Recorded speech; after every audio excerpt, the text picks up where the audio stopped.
Go find your basket of fruit and pick out an apple you think looks good. Now, using a sharp cutting knife, carefully cut the apple at a slight diagonal so that it slices right through the center of the apple core. While we're here, let's save 2 of the seeds because we'll be needing them later. Now that we've got our 2 halves, let's take the side that still has the bottom attached and place it face down on a cutting board. We'll need to place 2 butter knives perpendicular with the top and bottom of the apple. Now we can carefully cut down along one side of the apple core until the knife bottoms out on our makeshift spacers, then use the spacers as a guide to gently cut in from the side. When the 2 cuts meet, you'll have an apple wedge that pops right out. And while we're here, let's cut a piece from the other side the same way.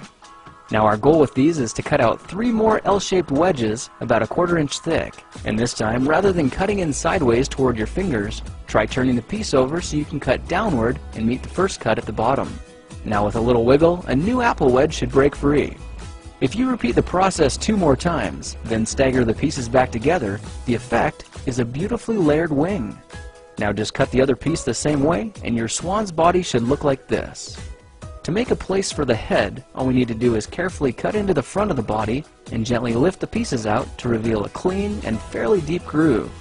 At this point we can go ahead and grab the other half of the apple and place it between the butter knives like before. But this time, we're just going to use them as spacers to cut an even slice off the bottom.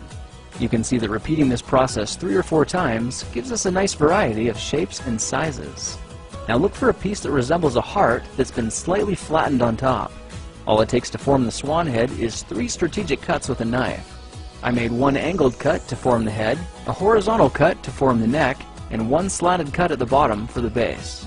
Now you should be able to see how this is coming together. And to clean it up a bit, just use your knife to round off the sharp edges. All that's left now is to place the apple seeds where you think the eyes should go, then use the side of a butter knife to press them firmly into position. When both eyes look good, simply drop the neck into place, and you're done. You've just created a beautiful and decorative apple swan.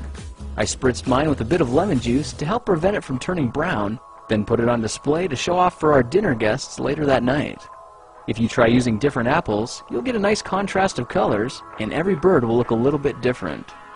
Well, now you know how to take any ordinary apple and turn it into a decorative and edible apple swan. If you like this project, perhaps you'll like some of my others. Check them out at thekingofrandom.com.